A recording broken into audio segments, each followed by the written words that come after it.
பஞ்சு அப்பி இதம் தரும் நின் செய்ய பொற்பாத பங்கேருகம் என் நெஞ்சத்தடத்து அலராதது என்னே. நெடுந்தாள் கமலத்து அஞ்சத்துவசன் உயர்த்தோன் சென்னாவும் அகமும் உந்தன் தஞ்சத்தவிசு ஒத்திருந்தாய் சகலகலா வல்லியே என்கிற அற்புதமான பாட்டு. இந்த உலகத்திலே யாருமே ஆதரவு ஒருத்தருக்கு ஒருத்தர் கிடையாது. பேருக்கு சொல்லிக்கலாம், அண்ணன் என்று சொல்லலாம், தம்பி என்று சொல்லலாம், அம்மா அப்பா கணவன் மனைவி நண்பர்கள் மகன் மகள் என்னவே சொன்னாலும் உண்மையிலேயே என்னுடைய மனது படக்கூடிய துன்பத்திற்கு யாரால் மருந்து கொடுக்க முடியும்? பரமஹம்ச அப்படிங்கக்கூடிய வார்த்தையை நாம் சாதுக்கள், சன்னியாசிகள், மகான்கள் இவர்களுடைய பெயர்களுக்கு பின்னாடி எல்லாம் சேர்க்கிறோம். ராமகிருஷ்ண பரமஹம்சர்னு சொல்றோம். அப்படின்னா என்ன அர்த்தம்னா, அவர்கள் அந்த ஹம்சகதியை அடைந்து விட்டார்கள்.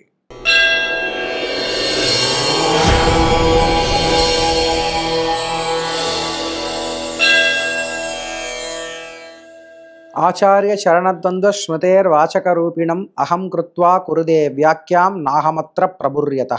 தெய்வத்தமிழ் டிவி நேயர்களுக்கு வணக்கம். நாம் தொடர்ந்து சகலகலா வள்ளி மாலையை சிந்தித்து கொண்டு வருகிறோம். அந்த வரிசையில இன்றைக்கு 5வது பாடல். பஞ்சு அப்பி இதம் தரும் நின் செய்ய பொற்பாத பங்கேருகம் என் நெஞ்சத்தடத்து அலராதது என்னே. நெடுந்தாள் கமலத்து அஞ்சத்துவசன் உயர்த்தோன் சென்னாவும் அகமும் உந்தன் தஞ்சத்தவிசு ஒத்திருந்தாய் சகலகலா வல்லியே என்கிற அற்புதமான பாட்டு.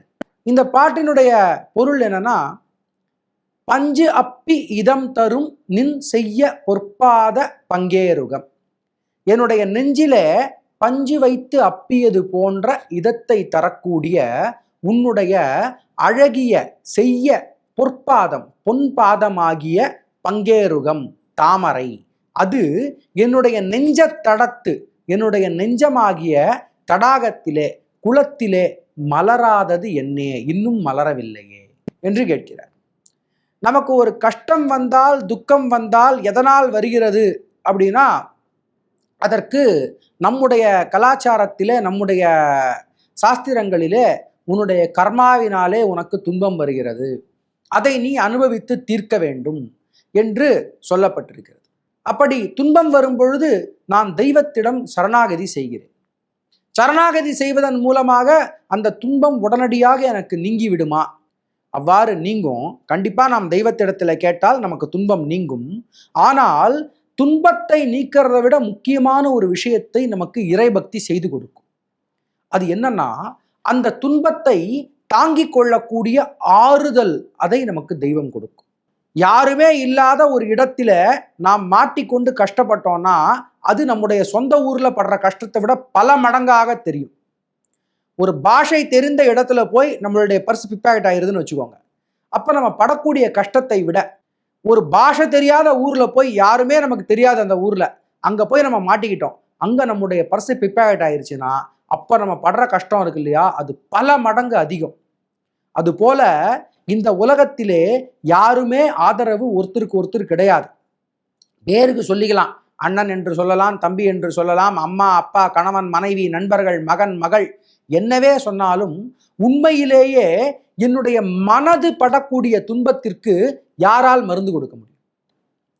என்னுடைய உடல் படக்கூடிய துன்பத்திற்கு மருத்துவர் மருந்து கொடுக்கலாம், என்னை சுற்றி இருக்கிறவர்கள் எனக்கு கை காலெல்லாம் அமுக்கி விடலாம், இங்க வலிக்கிறதான்னு கேட்டு.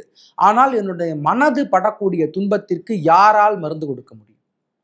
3 விஷயங்களால் தான் மருந்து இருக்கிறது மனதினுடைய துன்பத்திற்கு. 1, குழந்தையினுடைய சிரிப்பு. 2வது, ஞானிகளினுடைய அறிவுரை வார்த்தைகள். 3வது, தெய்வத்தினுடைய அனுக்கிரகம். இதுல மற்ற 2ம் கூட வெளியிலிருந்து நடக்க வேண்டும். ஆனால் இந்த இறை அருள்ங்கிறது நம்முடைய நெஞ்சத்திற்கு உள்ளேயே நடப்பது. நாம் ஒரு துன்பத்தில் இருக்கும் பொழுது தெய்வத்தினுடைய அருள் நம்முடைய மனதிலே அந்த காயத்தை ஆற்றுகிறது என்றால் அந்த உணர்வு எப்படி இருக்கும்னா, பஞ்சு அப்பி இதம், பஞ்சை வைத்து அப்பியது போல இதமாக இருக்கும். கஷ்டம் அப்படியே தான் இருக்கு, அது இன்னும் மாறலை. பத்ராச்சல ராமதாசரை தூக்கி சிறையில போட்டு விட்டார்கள். அவர் சிறைக்குள்ளே தான் இருக்கிறார். சுற்றி இருக்கக்கூடிய சிறையில் இருக்கக்கூடிய கைதிகள் எல்லாரும் அழுகிறார்கள். வீட்டை நினைத்து, நாட்டை நினைத்து, ஐயோ மாட்டிக்கிட்டோமே என்று நினைத்து இன்னும் எத்தனை நாள் சிறையில் இருக்கணுமோ அழுது கொண்டு இருக்கிறார்கள். இவர் என்ன பண்றாரு, அங்கேயும் உட்கார்ந்து கொண்டு ராமநாம ஸ்மரணை செய்து கொண்டு பாட்டு எழுதினார். அப்பொழுது வெளியில சூழ்நிலை எப்படி இருந்தாலும் உள்ளுக்குள்ளே தெய்வம் தன்னுடைய அருளாகிய பஞ்சை வைத்து அப்பியது போன்ற அந்த இதத்தை கொடுத்து விட்டால் நமக்கு அந்த துன்பம் தெரியாம போயிடும். அது யாருக்கோ என்னமோ நடக்குது அப்படிங்கிற முடிவுக்கு வந்துருவோம். பஞ்சு அப்பி இதம் தரக்கூடிய உன்னுடைய செய்ய பொற்பாதம், அழகிய பொன்னால் ஆன தாமரை போன்ற பாதங்கள் என்னுடைய நெஞ்சமாகிய தடாகத்திலே குளத்திலே இன்னும் மலரவில்லையே என்று வருந்துகிறார். அடுத்து, நெடுந்தாள் கமலத்து அஞ்சத்துவசம் உயர்த்தோன். இது யாரு? பிரம்மனை குறித்து இங்க ஒரு விவரணம் சொல்றார், ஒரு டிஸ்கிரிப்ஷன். என்னன்னா, நெடிய தாளை உடைய கமலம், மிகவும் நீண்ட அந்த தாள்னா அந்த ஸ்டெம்மு, அது இருக்கக்கூடிய கமலம், பல யோஜனை தூரங்கள், எக்கச்சக்கமான எண்ணிறந்த மில்லியன்ஸ் ஆஃப் கிலோமீட்டர்ஸ் அளவுக்கு அது இருக்காமா. அத்தனை கிலோமீட்டர் நீளம் இருக்கக்கூடிய ஒரு தண்டு, அந்த தண்டினுடைய மேல ஒரு தாமரை, நெடுந்தாள் கமலத்து அஞ்சத்துவசம் உயர்த்தோன்.